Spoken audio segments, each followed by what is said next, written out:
A bill introduction, Representative Penn. Thank you, Mr. Chairman. I have for the introduction into the House a request for a bill with RS number 25 RS 0470. I'm back here, sir.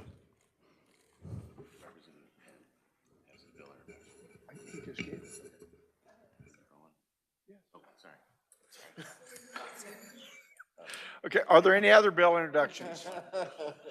Go Chief, sir. Thank you. Yes. Yes, go ahead.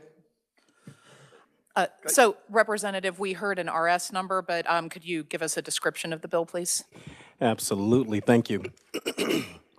I'll say again, this is 25 RS 0470. This is an act creating the Regulatory Relief Division within the Office of the AG and establishing the Regulatory Sandbox Program.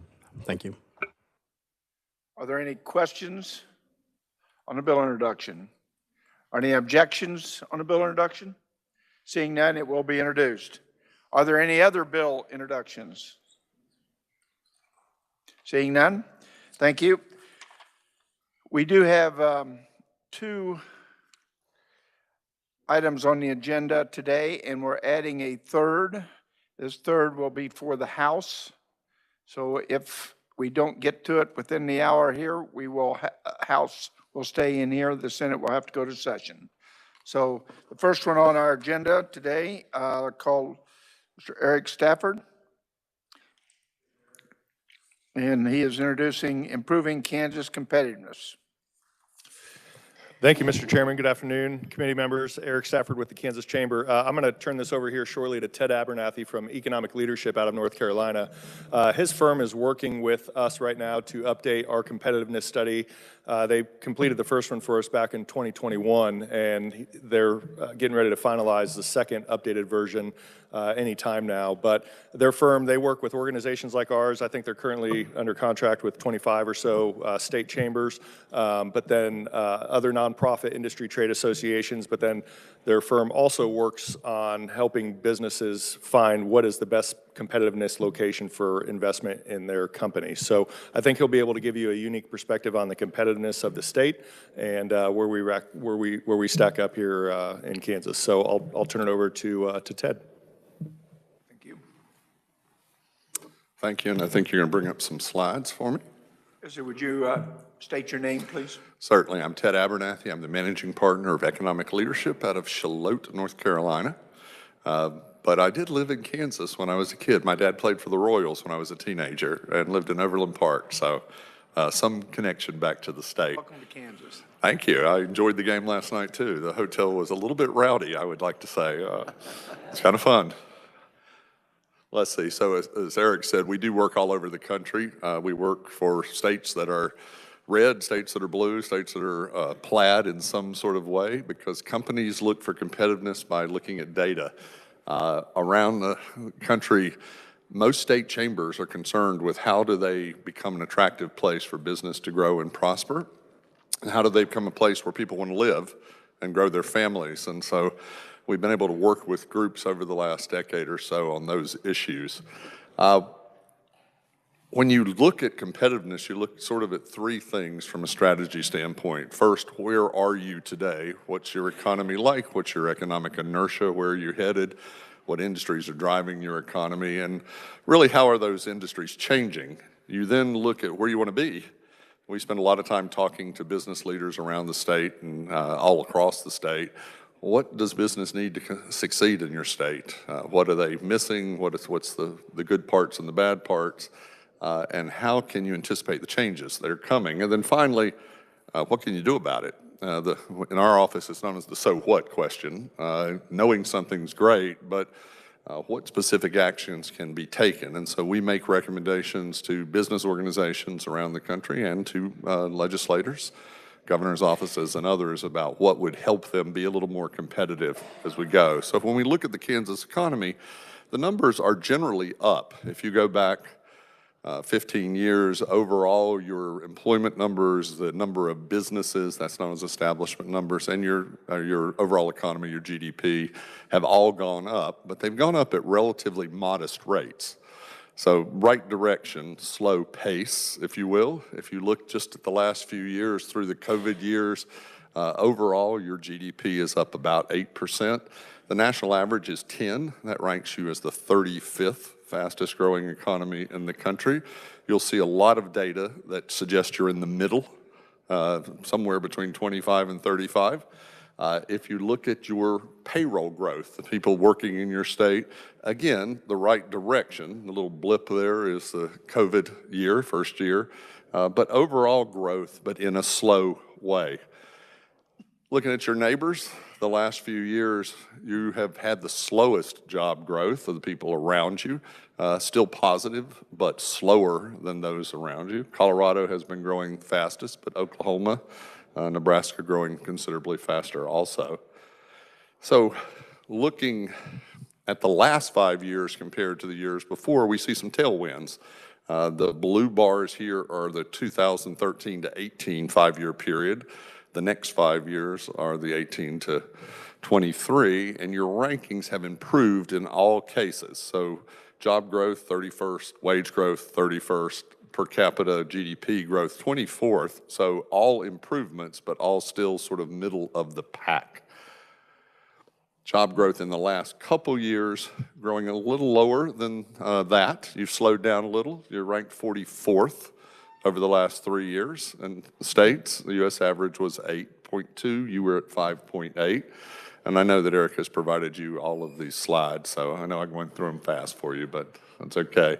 When we pull down your growth since the pandemic, you get a little bit different picture. So I told you your growth was a little bit more than half the nation's, 2.8 compared to 4.4, but you've outstripped the nation in growth in construction and also in manufacturing. So strong performance in your state in both of those.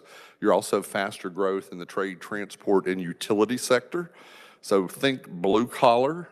I know that's an old term, and I don't mean it pejoratively at all, but people that are skilled with their hands or working in industries that are transporting things or making things, done real well. When you look at the office market, financial services, professional and technical services, even education and health, you've grown much slower. And so there are areas of weakness in your economy that traditionally you should grow at the national average at those, but you have been a little less. You've also grown a little less in your tourism and hospitality, and part of that is population growth. And your government growth has been flat. You've had basically no new jobs over that period of time, where the country's added 2.2%. We did a cluster analysis. I'm sure the chamber will be happy to provide you a lot more details, but the fastest growing area is the fastest growing area around the country, which was distribution and e-commerce. That's in almost every place. But also a little bit of green shoots around IT, analytical instrumentation, some transport and logistic, and then also livestock and some ag products. The key, as we look around the country, is what actually drives competitiveness, and there's 5 sections that do that. The first is one that you'll hear from lots of business lobbyists, which is business climate.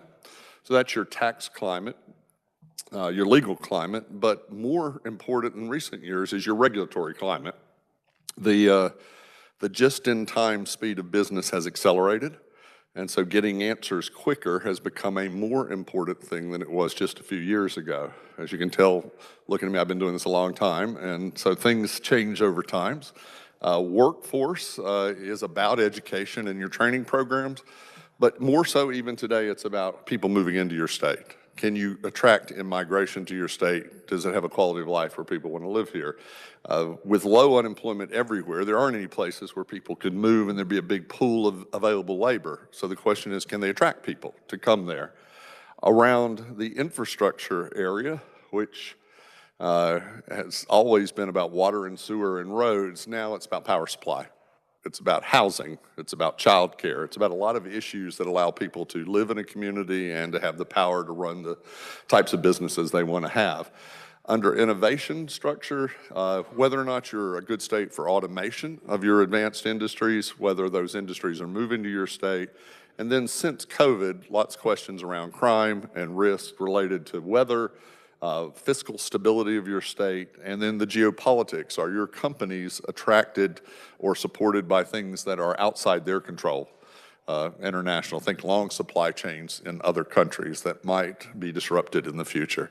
So when we start looking at this for a chamber, we're looking at all of these types of issues. And we do location for companies. They're very specific. It's about, it's a big sieve with data that pulls it out. Some examples might be whether you're a right to work state, whether your workforce is growing, whether the community colleges in your area have technical programs. I've never done one of these where there weren't dozens and dozens of things that a company looked at. So they're not simple. There's no such thing as this causes everything. There's lots of different things about it. Competitiveness is also geography. At the state level, you control corporate tax rates, environmental regulations, whether you're right to work. At the regional level, workforce, housing, air service, quality of life, and at the local level, whether there's a building or site, or water and sewer, or the permitting capacity certainty. So there's a lot of different groups of governments that are involved in this. What you do at the state level, though, impacts all of those at the local and regional level. And so there's no body in a state that has more impact on competitiveness than state legislatures, and that's why we spend time with them.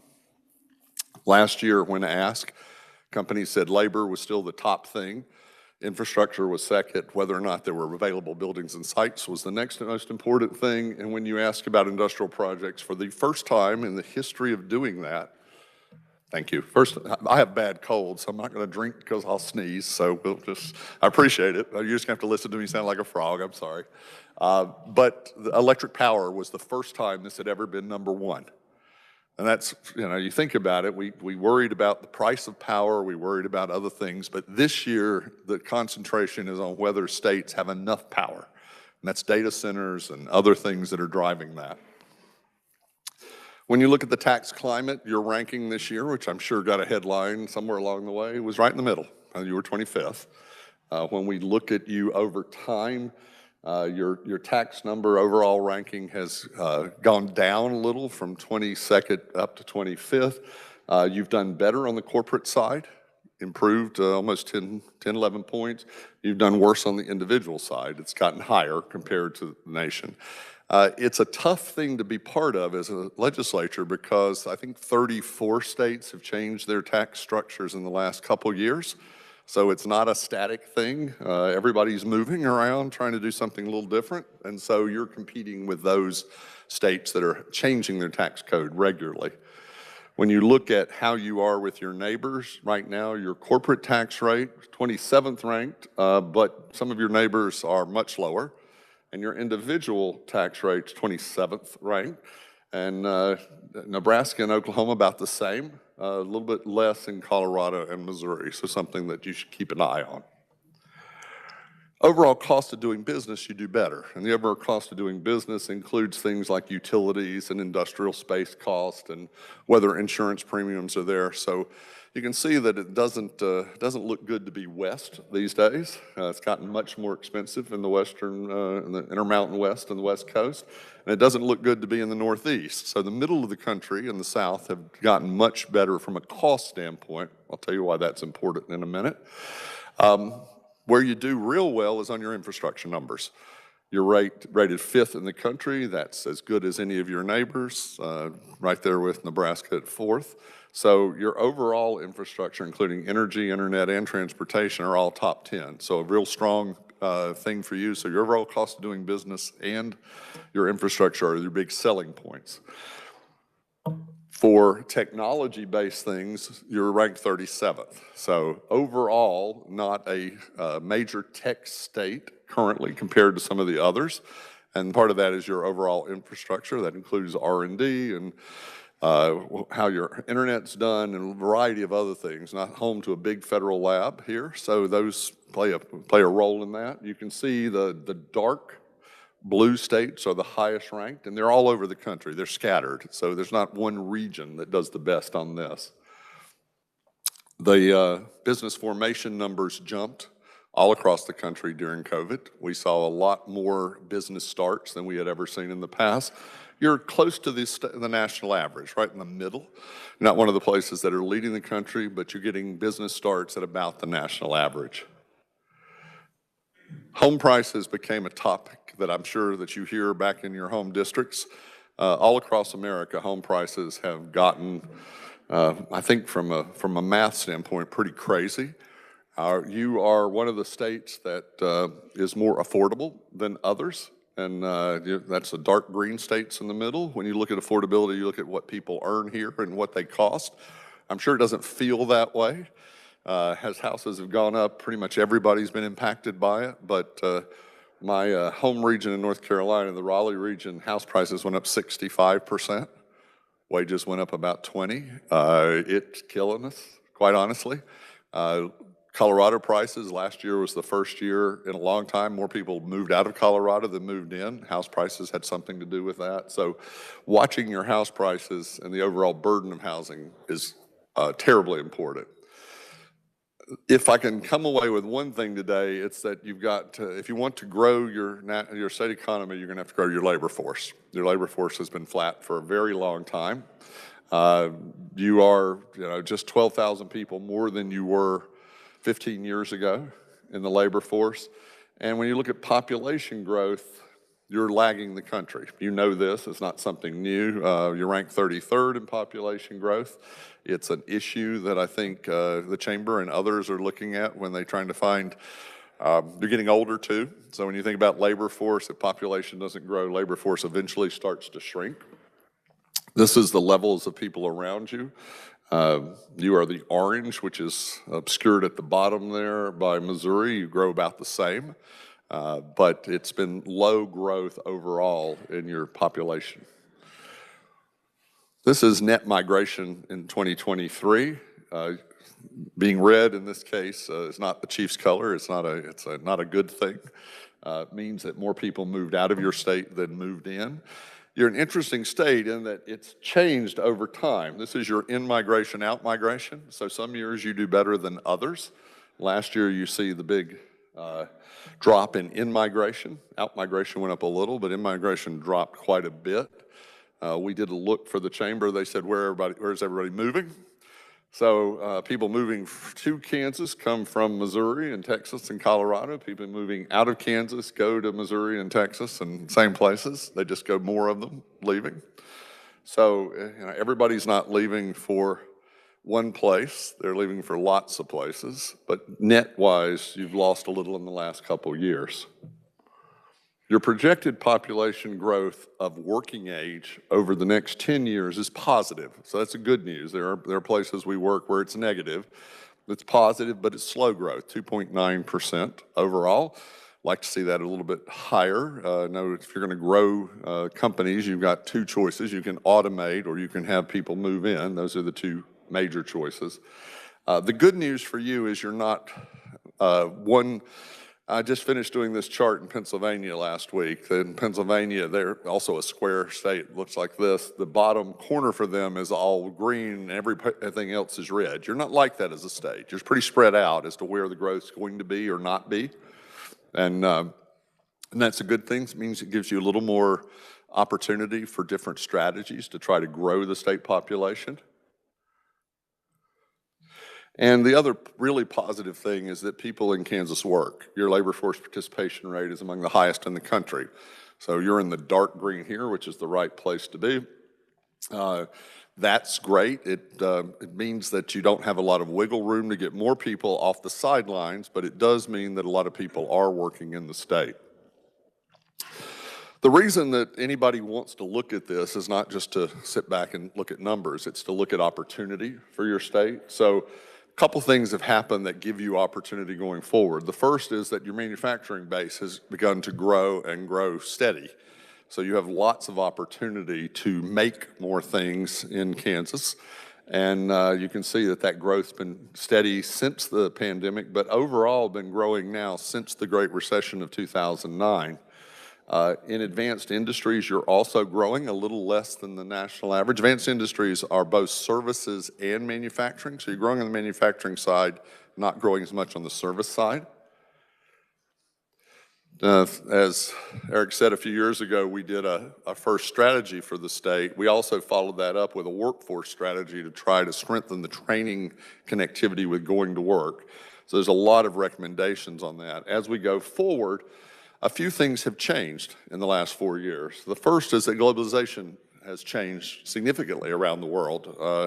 And with an America First philosophy these days, you're seeing supply chains and reshoring coming back to America in some ways. And the U.S. also decided that we were going to have an industrial policy for the first time in my lifetime, where we were going to invest in different industries. That gives new opportunities in states around the country for new types of industries.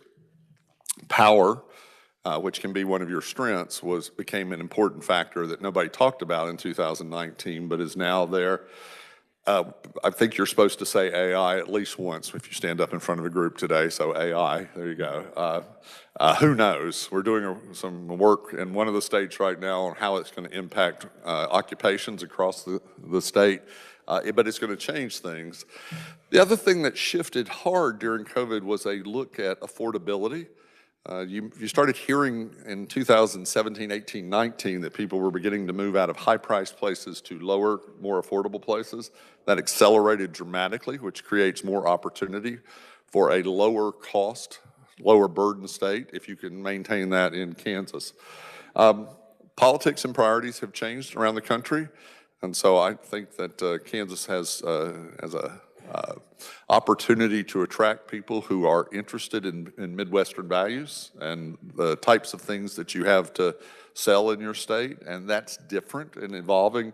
And then finally, we went 20 years or so without productivity gains in our country, and in the last 5 years, productivity has jumped pretty dramatically, which means that manufacturing has become more advantageous to do in America than it was before. And as with strength in manufacturing, that creates opportunity for you.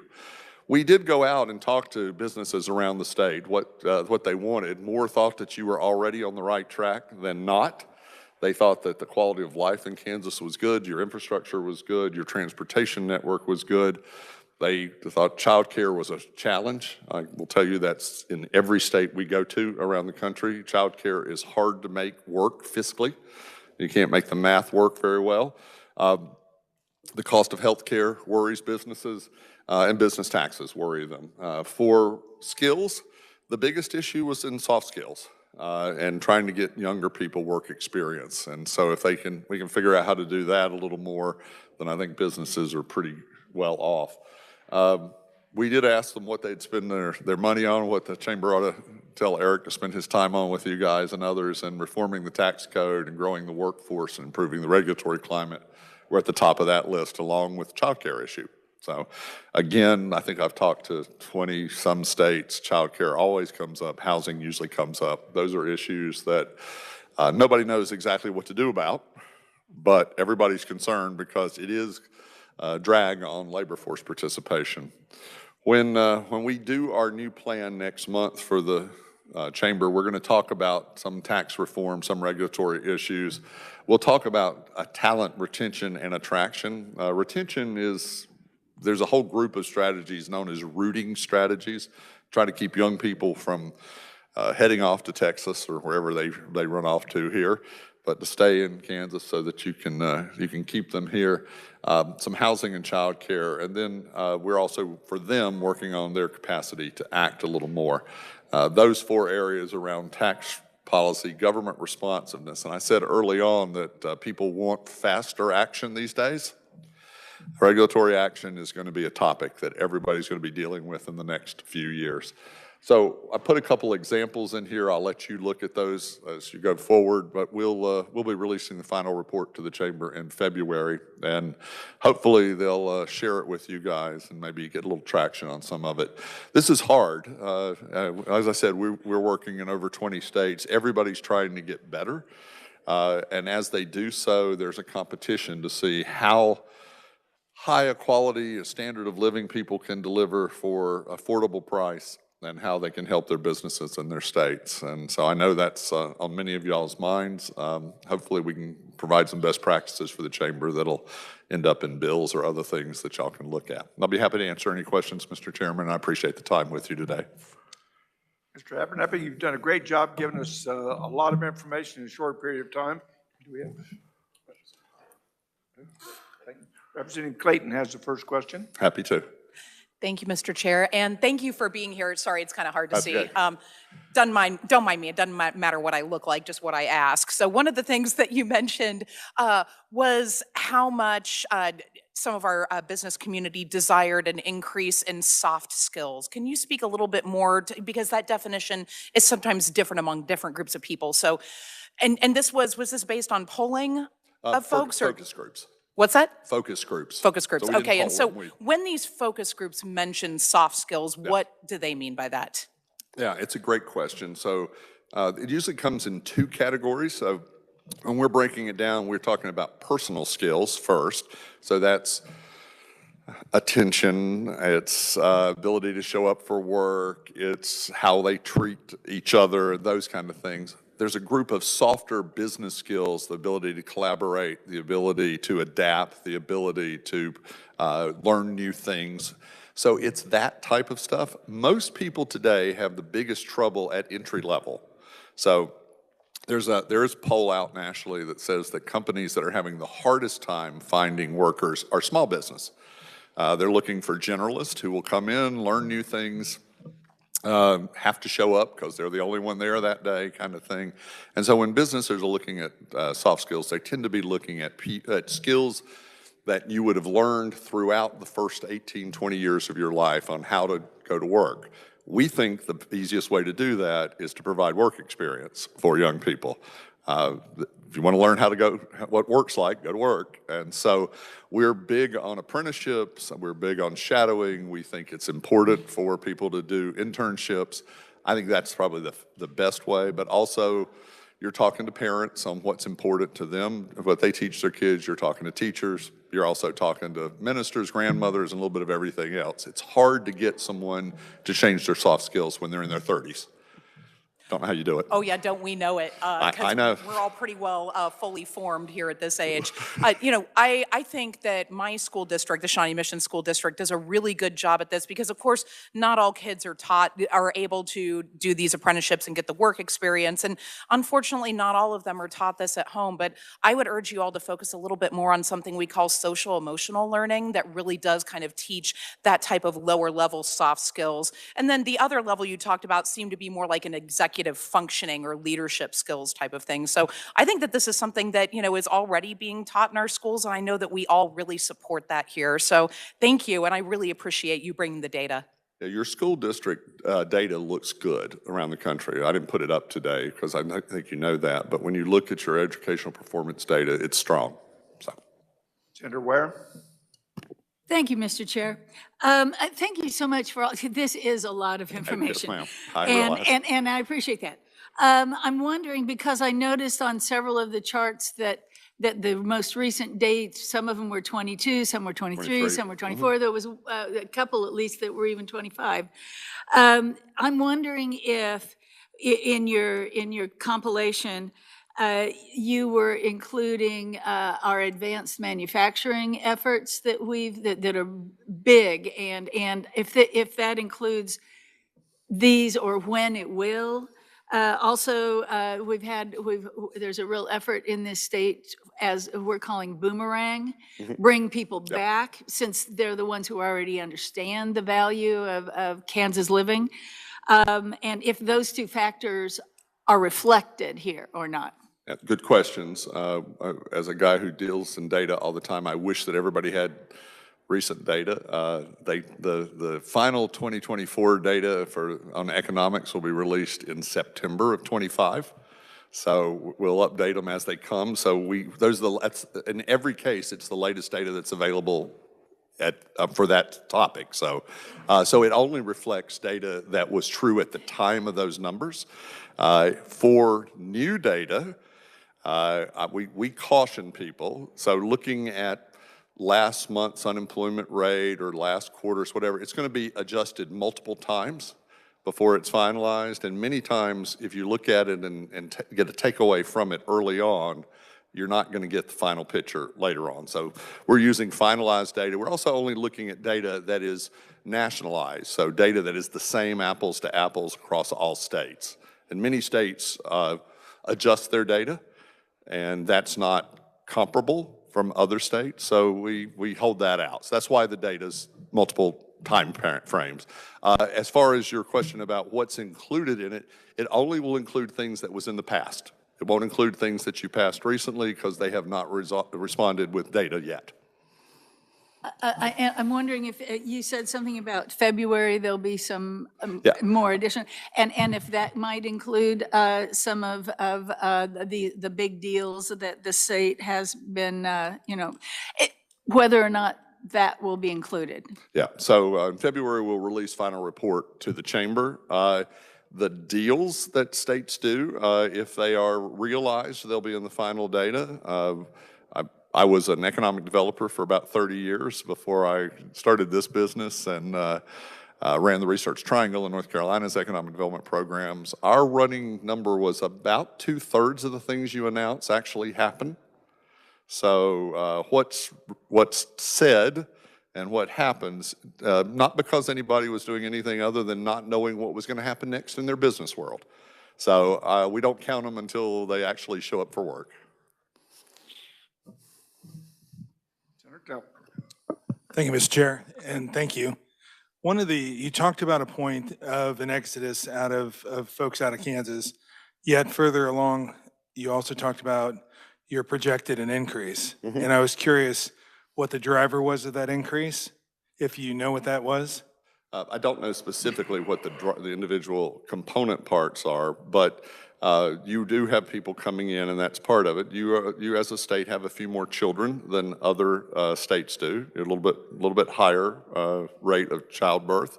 So I think part of it's there, and I think you also work longer. So the number was working age population. So your percentage of people who are in your population that work is higher than most other states. So that's why you pull up a little bit, I think. You're probably actually 10 points higher than some southern states. They're in the 50s, you're in the mid 60s. So part of that pulls you up higher. One more question, sir. So you also talked about childcare is the issue is prevalent around the entire country. Have you found any learnings from that we should be considering, because it is going to be one of the topics this year? People are trying a lot of different things, sir. Two things add to the cost of childcare. One is regulatory, and I don't have a good answer on what the right number of people watching the right number of kids are. I think it's actually different with different kids, and so it becomes harder. The other is who pays. So some states you're seeing, there's a bill in Connecticut right now that offers a tax rebate to businesses that contribute to childcare for their employees. There's a bill in another state that gives you a tax write-off for childcare if you spent it in your house. So it's how do you shift that burden? It's not true that we've seen around the world that if you pay people to have children, they have a whole lot more. It doesn't work out that way. But the other thing is people spending more time looking at flexible hour childcare, looking at flexible hour manufacturing time frame. So everything doesn't start and stop on a cycle that's exactly the same as a childcare start and stop, so that you can have things on either end. People are trying a little bit of everything. Around the country, though, it's numbers, and it is very hard to make it work for a child care center to charge what the going rate is and make money, and then parents be able to afford that. And it is a catch-22 on that. You have the same issue in housing right now with the cost of loans, with the cost of building supplies, and the cost of skilled labor. It's hard to make houses as affordable as they used to be. So a bunch of it is just bad math. I wish it wasn't.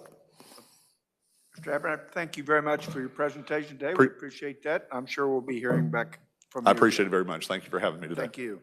Our next on the agenda today is longitudinal data, and Tori Peterson.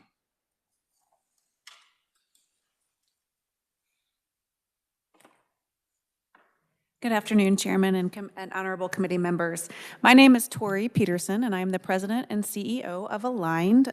Aligned is a business leader-led organization across the state of Kansas who focuses solely on ways to improve the alignment between business and education to improve workforce outcomes for Kansans. One way that our members run their businesses on a day-to-day basis is by looking at data. So a lot of the questions that we get as we're trying to come up with solutions to better align business with education comes back to, what does the data tell us? And oftentimes we are unable to answer that because we don't have access to the data that's needed. We're here today to walk you through a state longitudinal data system bill that's currently being revised and drafted to address the need for more data and access. My colleague, Eric Severson, is going to walk you through the specifics of this bill and a little background on the specifics as well. Thank you. Thank you, members of the committee and Mr. Chairman. Like Tori said, my name is Eric Severson. I'm the Director of Policy and Research at Align for the state of Kansas. And today I'm going to be walking you all through. Is this not connected? Excuse me. Okay, there we go. Sorry, we're just getting to the correct slides here. I'm just going to walk you through what a statewide longitudinal data system is, what the current system is currently here in Kansas, and then a little bit of the high-level specifics about the bill that we have introduced. So what we're talking about today is use of state data that is existing in different organizations and agencies across the state of Kansas. Specifically, we're looking at education and workforce data, so think health and human services data for early childhood education, Kansas State Department of Education data for K-12 education, Board of Regents data for higher education, and workforce data in the Department of Revenue and Commerce. All of that stuff exists, and you have access to those data requests from the relevant agencies, but it is fragmented data, so it exists behind relevant silos, and it is static, so meaning it is one time, and it does not tell you how it's changing over time for an individual student, system, or institution. It prevents you from gaining insights, and it limits the amount that you can gain from statistical analysis that other organizations and other states are doing now with longitudinal data. At the same time as Kansas's data system is stagnant, not gaining a lot of insights, and siloed, we've seen an increasing amount of research pointing to indicators. And one of the things I have up on the screen here is from the Research Institute Mathematica, which is a Princeton-led effort to understand the indicators of good quality education systems for both workforce outcomes, as well as looking at the indicators that are associated with those systems, as well as students. And increasingly, we see that there are some domains that we can spot and indicators that are around academic progress and completion, student well-being and physical, mental, and social well-being status, as well as career readiness and economic success. And just to give you a little flavor of what it looks like, I don't expect you to all read this, I promise you, but it's just a flavor of what we're talking about when we're talking about indicators of both high-quality functioning students as well as high-quality functioning systems and institutions in states like Kansas. So think, whether or not a student is ready to be matriculating through the system, whether they're reading at grade level at 4th grade, whether or not their numeracy numbers are in line when they reach 8th grade, what kind of soft skills, like we just heard from the previous gentleman referred to, they have as they complete the K-12 education cycle and matriculate into the post-secondary education field. These are the types of indicators we're seeing increasingly in the research field that are associated with well-being and economic success indicators that states are taking note of, and then also trying to reorient their investment and decision-making processes around so that they can achieve some of these indicators and improve some of these indicators within students and also systems and institutions. So the way they're doing that is by implementing statewide longitudinal data systems. These data systems are essentially a 20-year-old effort that was initially led by the federal government under No Child Left Behind, but has now increasingly become a statewide endeavor. They ultimately are a secure system that links education data across the various sectors that we're talking about here. So early childhood education, K-12, post-secondary, and when they enter the workforce. So in total, as of this year, Education Commission of the States has this number of 42 states that have statewide longitudinal data systems, either in operation or are developing. As you can see here, your neighbors to the west, Colorado and Missouri, are currently developing their statewide longitudinal data systems. Kansas is one of the 8 states in the country that does not have a statewide longitudinal data system in operation currently. I was previously asked as to why that is the case. I think it's a question for you all. But be that as it may, statewide longitudinal data systems are increasingly prevalent across the nation, and with the vast majority of states either implementing it or currently implementing it. So when we talk about these systems, we have some key features that we like to look for in research, which is we're still talking about data, which is quality student and staff level data of each institution and system we're talking to. We're also thinking about it over time, so that longitudinal aspect, so that we're linking these entities, these various data sectors, but also looking at it across a domain of time, usually 10 and 15 years is how long states keep this data. And then the state agencies, state government, the state legislature, as well as businesses and community members are utilizing that data in some tangible way. So that we're talking about data, it's over time, and it's being used. So the primary functions of these are multivariate, but what I can tell you is we're here to help you empower decision-making from an evidence-based decision standpoint. What that means is instead of asking for and receiving static information from state agencies, you can receive information over time about the entire system. You can break down the barriers that exist within the various silos of bureaucracy in state government, and that you can improve student success on the ground across the education spectrum, starting in early childhood education, but all the way through post-secondary in the workforce. And ultimately, we've seen states utilize statewide longitudinal data systems to optimize resource allocations through performance-based budgeting and funding formulas at the higher education level, as well as accountability metrics at the K-12 level. In addition to those things, I think it's worth pausing on to say this is a transformational practice of how the state uses and implements data into their evidence-based decision-making. It can allow you to understand things on a deeper level, and it creates what we've seen in legislatures across the nation, a culture of innovation, of asking questions and receiving sophisticated answers. So on this map, you can see it's a little bit different from the one I previously had up, which is the states that have statewide longitudinal data systems, whether or not there is an actual public utilization function. What that means is if there is a public report, an online user database, a dashboard available for the user, usually a state legislature, executive agencies, as well as members of the public, to receive information in a practicable, understandable way on an annual or semi-regular basis. And as you can see, a lot of states do have this utilization component, but some do not, and a lot of them are still developing that component. So this is where it kind of comes, the rubber meets the road in terms of how states actually use this data. And I've assembled some state examples here to showcase just the various questions that states are interested in asking and utilizing and leveraging this data. Starting first with Arkansas, they are actually working with the Walton Foundation to do a systematic analysis of their early childhood and care system in Arkansas. Fundamentally, like the previous gentleman before me was talking about, early childhood education and child care is a mixed delivery system, and they want to understand the gaps that are existing in that system so they can develop policy solutions on a state and local level to help address the child care crisis in Arkansas. They're using a statewide longitudinal data system and leveraging those insights to help them create solutions. Florida is another example of a state that uses this specifically on the K-12 level to understand how students are doing at the county level. That's how they organize their districts as they matriculate through the system, and really tracking that county level data to make sure that the counties are adhering their standards as outlined in their assessments. Iowa is a recent entry, as well as Nebraska, and they're both really concerned about talent retention.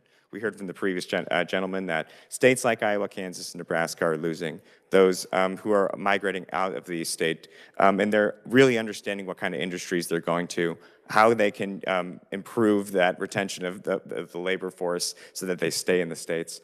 And then Utah is kind of the shiny example that a lot of states are interested in because they ask very specific questions and get very specific answers back about their various education and workforce connections. One state I just want to pause on because it's the longest running and most notable example of a statewide longitudinal data system is Kentucky. And I pulled out right here their future skills report, which shows you kind of the capability of what these systems can be. On that screen, I apologize, it's small. The PowerPoint will be available to all of you on the S Drive after this. You can see here that you can understand the historic supply of various skills that are in demand and high wage in Kentucky. You can see the outcomes associated with those who go to various institutions, the credentials or degrees they eventually get, as well as the future demand that the state projects using this data. So they're not only answering questions about how states or how systems and institutions and students are doing in Kentucky, but projecting out the demand for those things going forward. I've also linked just a few other examples of the ways that Kentucky utilizes state longitudinal data systems to help meet their workforce needs and leveraging data to do so. So that was just the conceptual level, what a statewide longitudinal data system is. I'm going to now dive a little deeper into what the proposed bill is for Kansas and introduced most recently, it's actually, with the revisor currently, but it will be introduced in the upcoming days. First, I want to outline the governance of the proposed bill, and all of this is subject to change, but we have outlined an independent data commission under Chapter 74 of the Kansas statutes. This independent Kansas Data Commission is the governing body, which is composed primarily of legislative appointees, but also includes executive agencies that are named in the bill that are inputting data into the system, as well as a governor's appointee and 2 members of the public that will be public appointees that are familiar with education and workforce data. Their primary objective is to establish a research agenda. So they're the ones creating the framework of questions, what kind of things they're interested in learning, what kind of things they're interested in exploring, and the sophisticated analysis that'll be output from that data system. The second core function of this body is to hire an executive director of the Office of Longitudinal Data, which is the second governance aspect, an independent office under the Kansas Data Commission, which is led by this executive director, who is hired subject to a Senate confirmation. They will be responsible for implementing and carrying out the core functions of the state longitudinal data system. However, we did not write any other FTEs into the legislation. We have left it up to the executive director as well as the data commission to decide to whether or not they hire FTEs, which many states do, or to contract out with third-party vendors, as we've seen other states do in implementing these systems. So about those core functions. The initial phase of a longitudinal data system is that integration phase. So we're talking about combining data across the data silos, the various sectors of state government that I talked about previously, de-identifying and anonymizing that data to implement that system so we can start to ask sophisticated questions and output sophisticated answers. The second ongoing then core function would be a data request process. This request process would allow you all as legislators to ask questions as well as those in the executive branch and allow members of the public as well to ask questions of the longitudinal data system and for data requests. But for those who are members of the public asking for this, they would have to do so at cost. We've seen this as a way not only to decrease the administrative burden on those who are eventually implementing the longitudinal data system, but as a revenue generating mechanism for the system so as to not put too much pressure on it from public data requests. And the final, I think, core function is what I like to think about as a deliverable, the first deliverable of the longitudinal data system, which is this public credential and skills registry. That sounds pretty fancy. I want you to think about it more of a dashboard that exists online that allows you to look at, like the Kentucky example, the in-demand, high-wage, high-skill jobs that are in Kansas, what they will be, and what degrees and credentials are associated with them. So we can allow those who are making the decision-making process, such as you all in the legislature, allocating resources to those institutions and systems, those outside of the system, like prospective students and employers who are making decisions based on where they should work and where they should locate within Kansas. And this is ultimately just the first type of deliverable that will be associated with that. There are other questions and other deliverables, as we've seen from the other states, that we can perform with the longitudinal data system, but this would be the first. I just want to pause here before I wrap up by saying I acknowledge I'm talking about student data. Student data is important to safeguard, and privacy and security standards have been a hot topic among a lot of state legislatures, not just Kansas. And what we would be making clear is we're not talking about aggregate specific data that can be attributable to a student. We're talking about de-identified, anonymized data that is utilizing unique student identifiers to combine this data across the sectors, and that we cannot re-identify that data, and the end user cannot re-identify that data so that it remains secure and stable. Ultimately, this data already exists. It exists behind the relevant bureaucracies that I talked about. The function of this is just to combine them all so we can perform analysis on it over time and across the various systems. The fiscal note, oh, excuse me. Oh, sorry, I took too much time.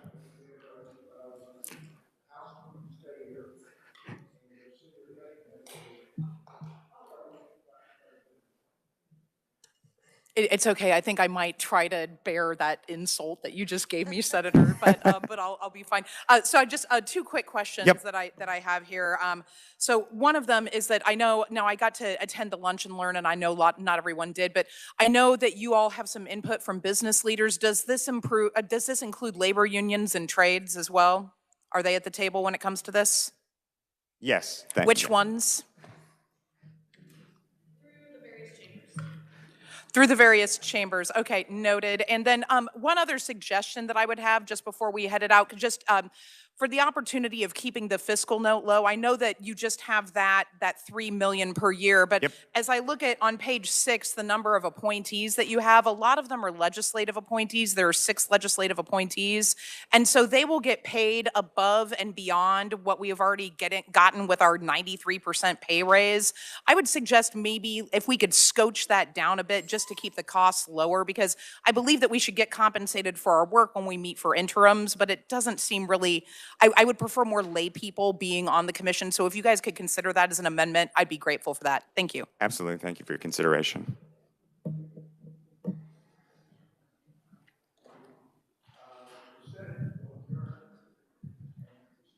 Senate will adjourn now, and we'll turn it over to Representative Talbot. Thank you, Mr. Chair. Thank you, Mr. Chairman. Okay, House members, are there any further questions on this? Representative Laura Williams and then Christy Williams. Thank you, Mr. Chair, and thank you for your presentation. I think it's insightful, and I look forward to digging into it on my PowerPoint. I think when you were looking at Florida, Iowa, Utah, Nebraska, have they implemented the same piece of legislation you're proposing to us? Is that the model that they follow? No, the legislation is modeled off of a variety of states. For instance, the research request process was modeled after the Utah one. Kentucky uses a lot of the same language to define variables. So it's pieces and bits from both, but also it's original to Kansas as well in some aspects. Okay. In my head, I'm just going to think out loud. It seems like post-audit, like you would be getting similar data. I don't know, Mr. Chair, I'm deferring to you, but overall, that's kind of what this seems like, of getting some type of research then for the legislative body to then have to digest, or different? Should I keep my thoughts in my head? Well, no. Your thoughts are always welcome here. Everyone's are, but I think I'll let Eric answer that. So this is not data that is private that we can't disclose. It's just More public findings. right, and it puts To it all in drive one place so policy. that businesses can do research without Yeah. getting to the bottom. Checking out data that they can't have. So it's for businesses, It would be for businesses to do research, yes. And any business, union or non-union. not to guide the legislative policy. It would certainly help us make better decisions based on Thank you. what our Sorry. education. I don't know if you have anything to add on. That's all I have. Eric, do you have anything to add to that?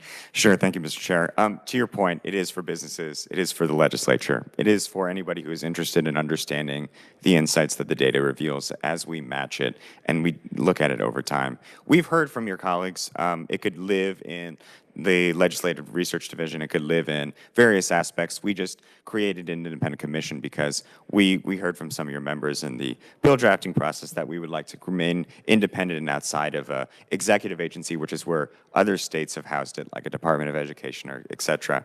But we are amenable to anywhere that it lives. Ultimately, the core functions remain the same wherever it lives, and that there is a governing body responsible for, 1, implementing the system, and 2, guiding that research agenda. Can I just tack on one comment? I like the idea. I could see the need. I'm just concerned more about the fiscal note on this and the idea of just growing more government to guide policy decisions. So I just thought I would share that, but I appreciate your presentation. It's very Thank you. helpful. Yeah. And on that point, I'm sorry if I could address that, Mr. Chair. We're working with some members to identify some funds in the Economic Development Initiative Fund, lottery funds, that could be utilized for economic development research, which this would be in line with, because we're aligning education workforce pathways with this. So thank you for your comment. Representative Christy Williams. Yes, thank you. So would Aligned be actually putting forth an RFP and actually creating the database system, or are you just creating the opportunity by sharing that states should have a longitudinal data system? Yeah, no, we would not be putting forward an RFP. This is not our area of expertise, but we would be working with the state as well, as we have contacts within the community that are vendors. We've talked to other organizations too that have worked with other states, so we'd be a part of that process, but we would not be putting forth an RFP for this now. So obviously this is going to be not an intuitive thing. This is something you have to request the information because it's complicated in order to get the information back.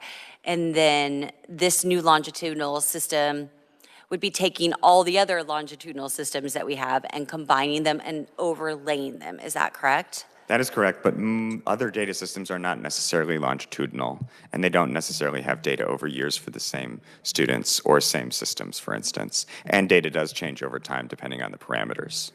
Okay, and so basically you could use this for economic development incentives, for educational outcomes, for census data, anything like that, and layering it on top of it to see what's happening in a given area. We would have that type of ability or impact? That's correct.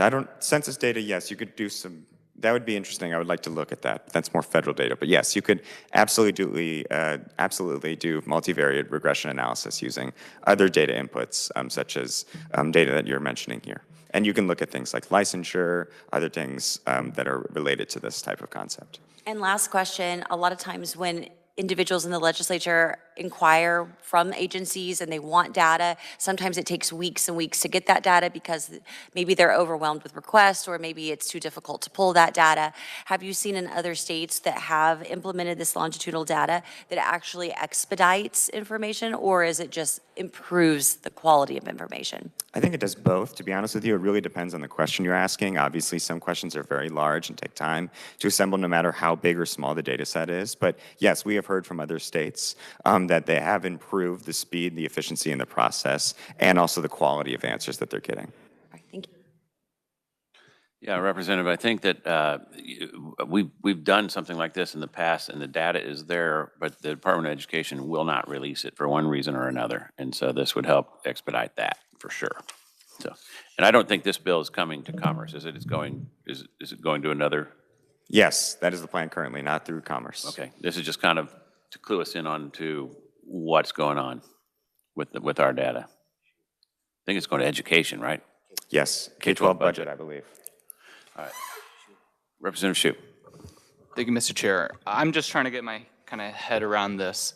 So the data sets that we look at right now, state agencies collect some of it, but maybe not all of it that we're wanting to visualize ultimately as the end result.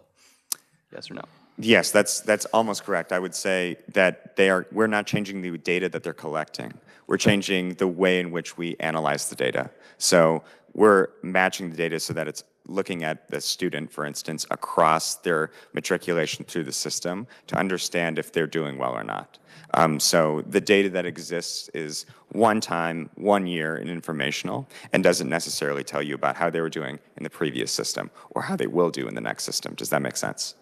Sure, and if I may, Mr. Chair, and then so we take this data and kind of apply an algorithm to it or whatever, and then spits it out and into kind of a publicly facing database or not, depending on the legislation. Why do we need a third party to do that? Well, what we've seen in some states is that the third party sometimes comes in to help implement the system. So that data collection, that collating, that de-identification process can be very labor intensive, to be honest with you, and that there's third party vendors that have developed software to handle very large data sets. That doesn't exist in all states, and maybe other states have taken other roads. Other states have outsourced this type of work to their research institutions, for instance, in the higher education, to utilize some of the capacity and innovation that they see in there. It really just depends on the state. So we didn't want to say necessarily the state of Kansas ought to do one way or the other. We just wanted to provide the flexibility because we've seen both approaches can work in states. Any further questions? Okay, no. Thank you very much for being here today. Thank you, Mr. Chair, and members of the committee. Sorry for all the confusion with all this, but for the House people, Cindy is not feeling well today, and she's actually kind of been sick for a few days, and so some of this stuff didn't quite get through to you. Everything so far that we've discussed is now in your S drive, and your next presentation is also in the S drive. And we'll go ahead and start with that next presentation. Kara Lowe with KC Tech Council. And Kara, I'm sorry for the confusion, but I know you did send in your information last week probably, and Cindy was aware of it, but it just, this session has been crazy to say the least, and I'm glad you were able to work with us and come back and present to the Senate on a different day. All good. Okay. No, and thank you all for having me here, Mr. Chairman and the committee. I know that folks love nothing more than being kept extra when they hadn't planned on it, so I will keep my remarks to the point, and I really am just delighted to be here with all of you today. And interestingly, what I'm here to talk about fits in pretty nicely with the economics and education of it all. I'm president and CEO of the KC Tech Council. We are a regional technology organization serving the greater Kansas City metro area. We serve both sides of the state line. I also, myself, have lived in the Kansas City metro area on both sides of the state line for my entire life, so today is a very good day. Go Chiefs, and I'm glad to be here with all of you. So I do have some slides that I'll be happy to take you through. My purpose today is to give you a little bit more background on who we are, what we do, and then additionally, how you can engage with us, certainly to help better understand and bridge gaps between the tech industry and the important work that you do here. Additionally, I'll share some economic data on the tech industry in Kansas as well. So just quickly a little bit about the Tech Council. We are a membership organization serving the greater Kansas City area. We have about 200 companies who invest in us on an annual basis. Our work is divided across kind of 4 key areas: policy advocacy, workforce development, visibility for the tech industry, and then knowledge and insights. And that's really where this report, our tech specs report, comes from and serves that pillar of focus.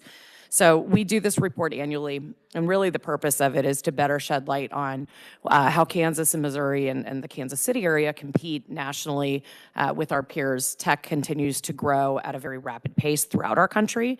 And we want to serve insights on where we compete well, where we maybe have opportunities to grow, and certainly communicate that to our audience of corporate, government, and educational entities throughout the state. So we'll start with the techonomics of it all, and that is a few just sort of key insights that this report yielded for us, and that is that tech jobs are at its most concentrated in either of our states. In Missouri and Kansas, where Kansas City exists, it is at its most concentrated in Kansas City. There is nowhere in Missouri or Kansas that has more tech jobs per capita than the Kansas City region. And from that, we know that we must work together as 2 states, and we do work in both sides of our state lines to help the industry grow because it is of catalytic impact to both of our state economies. Tech jobs have grown 16% in the Kansas City metropolitan statistical area just since the pandemic. That's a pretty extraordinary growth trajectory within any isolated industry, and we've seen that in Kansas City. Our share of the labor market is 18% greater than the national average. So we are 18% more concentrated when it comes to tech workforce in Kansas City than we are across the United States. AI and machine learning have driven a lot of investments throughout the world and certainly throughout our country. They've driven about 14% of tech investments on a national scale. If you isolate that down to Kansas City, that number more than doubles. So not only is tech growing in our region, we're growing at sort of the tip of the spear parts of the industry. We're seeing a lot of innovation in automation and AI and the areas that are really driving what will become the future of the tech workforce and of the tech industry. And then lastly, we remain a really significant hotbed of cybersecurity. And that's really important because it is one of the highest subsectors of tech that is growing the fastest. And it's really encouraging to see that growth kind of doubled down in the Kansas City region. So our cybersecurity market has almost doubled since the pandemic. It's grown 85%. I think a lot of the reasons for that are we have a lot of core assets in place. Various national security organizations look at the Midwest as an area of interest to continue to grow a cybersecurity practice. But we also see a lot of that growth mostly coming in the private sector. Every one of our member companies have added cybersecurity jobs.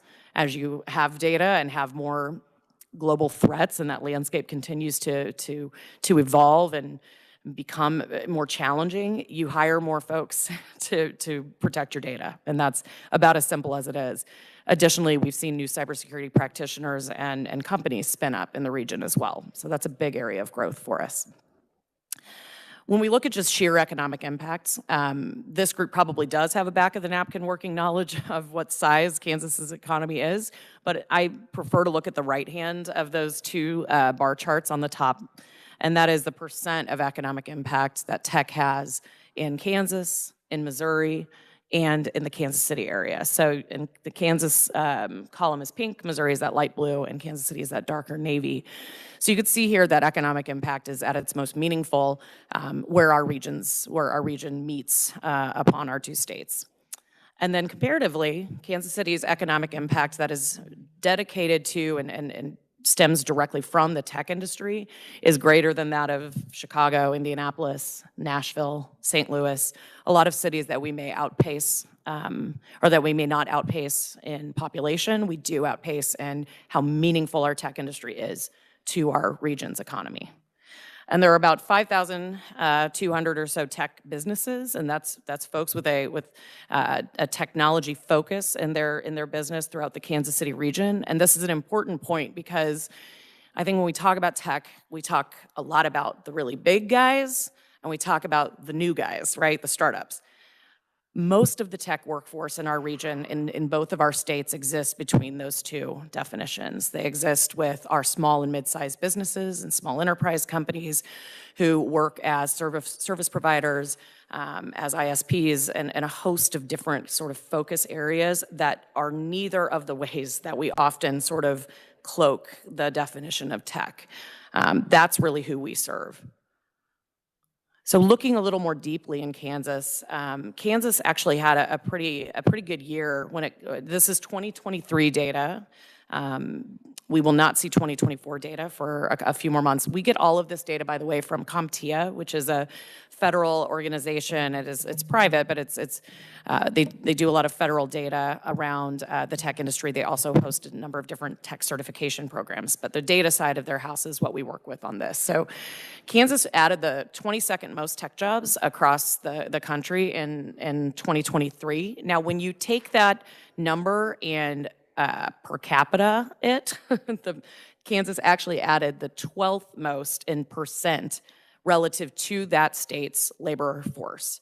That's really good data. That's a really great statistic for Kansas. It was a good year to add more tech jobs to our region. We also saw kind of a flattening of tech hiring in 2023 broadly. Our national data shows that. Kansas was a brighter spot. And when we're talking about tech jobs added, we're talking about the pretty narrow SOC definition of what a tech job is. So you're thinking software developers, systems administrators. These are folks that have true technology jobs. This would not include somebody who maybe works in the accounting department for Garmin. This is a true technology job, whether or not they're at a technology company. And about a third or so of our tech workers don't work at a tech company. So looking at job postings throughout the year, we posted 20,000 open tech jobs in Kansas in 2023. And in Kansas, there are about 6,600 tech businesses. And you see on that bottom chart, the number continues to grow. We're moving in the kind of slow and steady direction that we're seeing in our broader economic data when it comes to tech jobs as well, but we are seeing growth year over year. When we subsector that to the various facets, tech industry is full of a lot of different facets. We see that our kind of most interesting growth sector is within that PC, semiconductor components manufacturing, advanced manufacturing. That probably doesn't surprise a lot of folks in this room. It is very indicative of where our state has made some key investments, and we're seeing that play out in the data in terms of just headcount and where that's going. Comparatively, when we look at our talent and wage landscape, this is really an important place to focus because tech kind of lives or dies by its talent pipeline. No region can really function as a long-term sustaining tech hub that's economically advantageous and enriches their region without its own workforce. That is an area that we spend a lot of our time, and I cannot impart enough of how important that is in becoming successful. And in our methodology, we want companies to think about attracting talent from outside of the region. That's kind of the number one way a lot of our companies think about it, but think beyond that. We want to grow talent in our K-12 ecosystem. And then we want to retain talent once it is here. And then lastly, we want to invest in opportunities that unlocks existing talent and helps them pivot into a tech career. So let's see kind of how we're doing on the talent and wage landscape. On the wage landscape, what's been interesting is we've always lagged behind in our top 5 open tech jobs from the national salary to the Kansas City salary.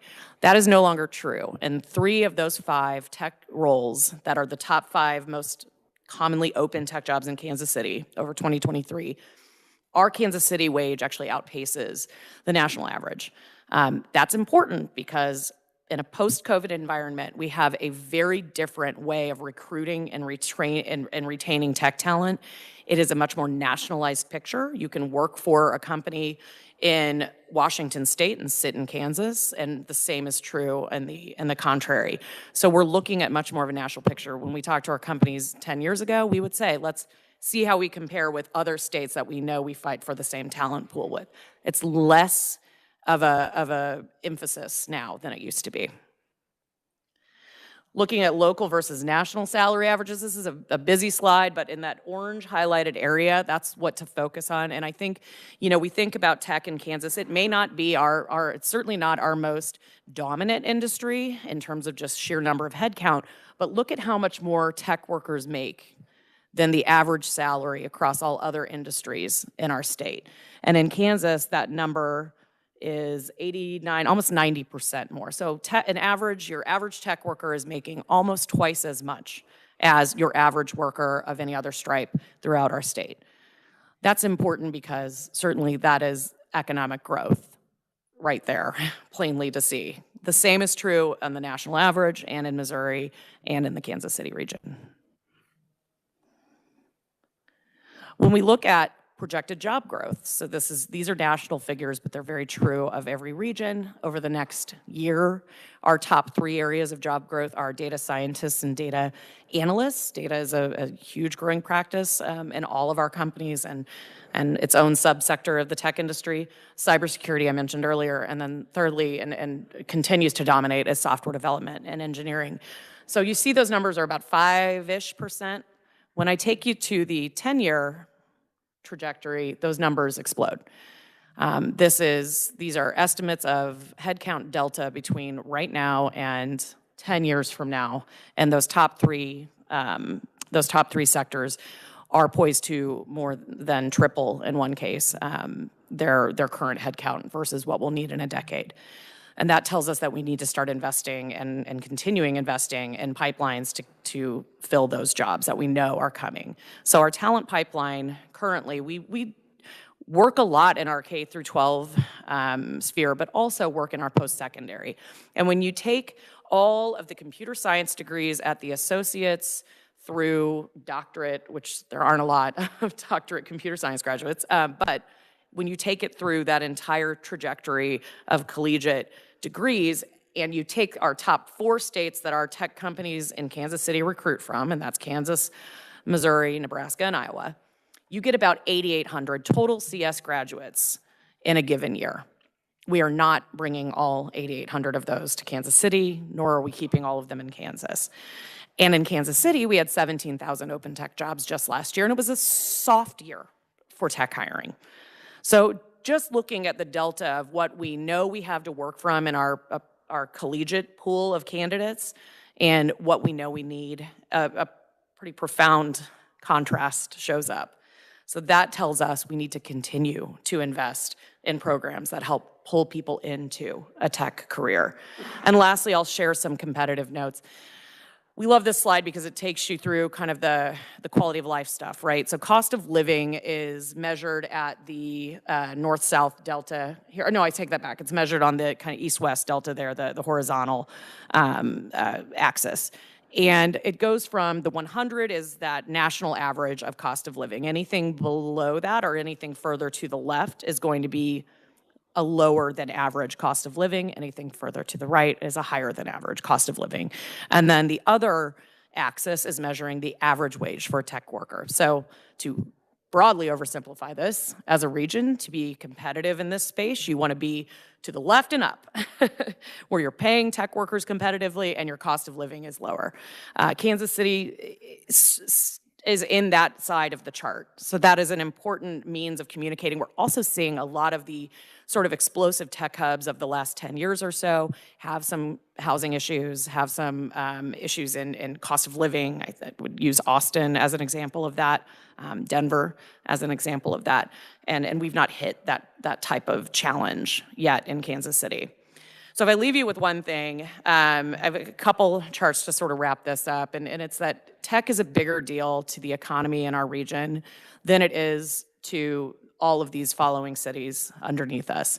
A lot of those cities may find themselves in the news about really important tech projects and workforce things that are happening there, but the data tells us a different story, and that we are operating ahead of a lot of our peers. And it's important for us to continue to invest in an area that we show a lot of promising growth. In fact, the Wall Street Journal reached out to me about a year ago because we landed on a study that surprised this reporter, and it was that Kansas City has added, it is among the top 10 metro areas that have experienced the highest momentum of growth in its tech workforce in recent years. So that's just the delta between year and year. The momentum of growth continues to be really high. If you look at who we're on this list with, these are fairly well-known tech hubs, quote unquote, tech hubs. These are really large cities, save for maybe a Pittsburgh, but Pittsburgh has a thriving robotics industry that Carnegie Mellon and a host of other industry or education partners really rev up there as well. So we're in really good company. And our organization serves as the advocacy arm and the bridge between your space and the industry space. I'll also mention there's a great organization out of the Wichita area called Flagship Kansas that we collaborate with very frequently.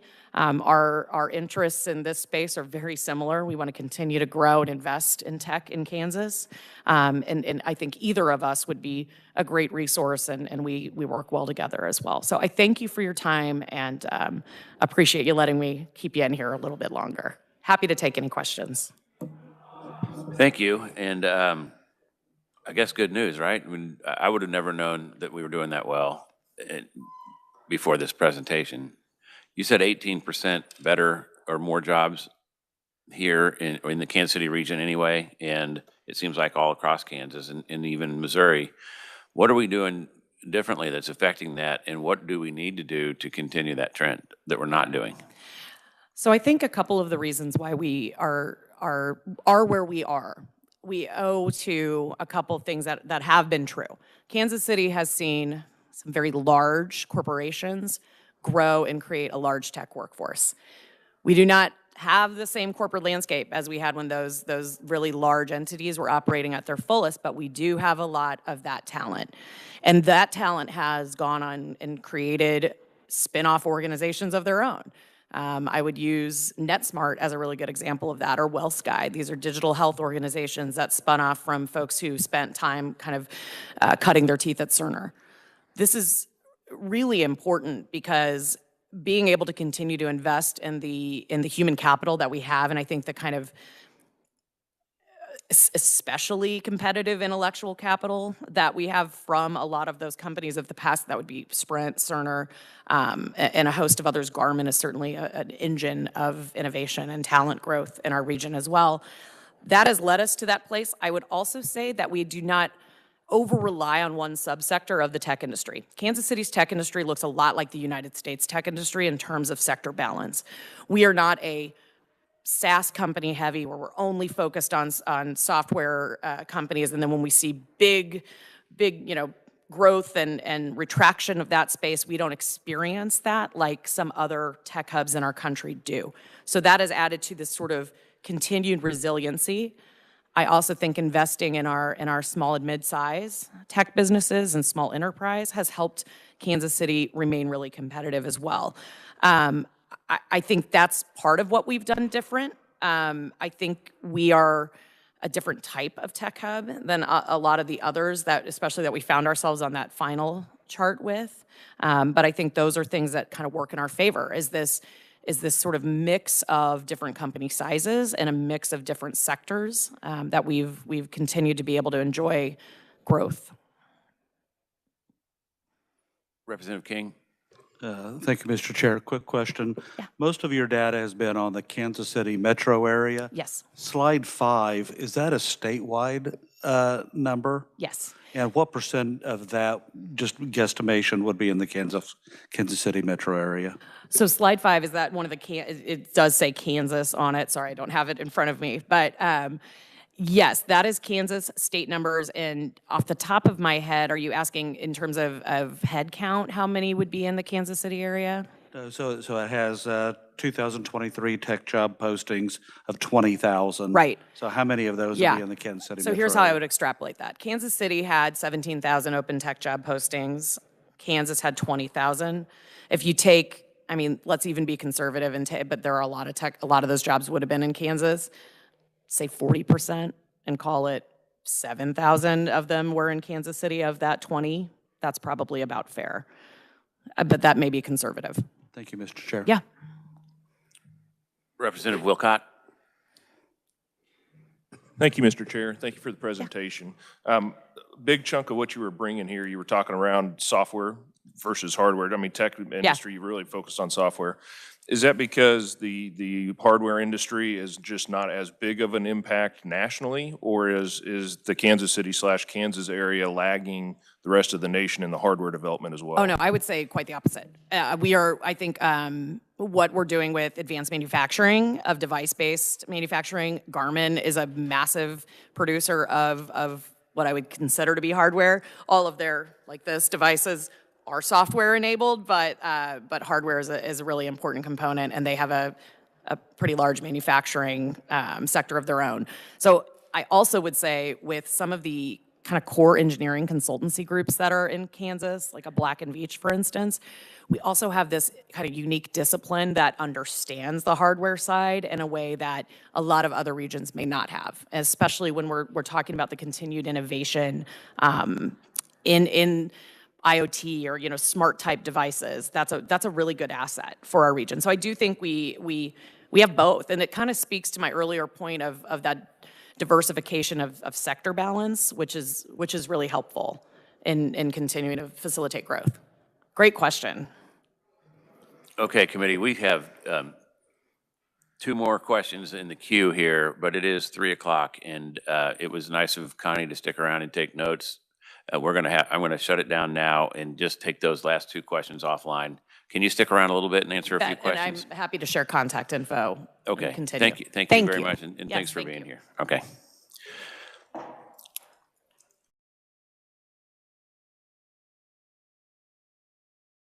Same bat cave, same bat time. We're going to have a bill hearing and then presentation. We're also, I would note that Wednesday's meeting, we are going to be in 218 North because the education people need this room because the Teacher of the Year's awards are in here. And so be cognizant of that. And I will make an announcement tomorrow at the well for all our Commerce fans to know. So thank you very much, and we're adjourned.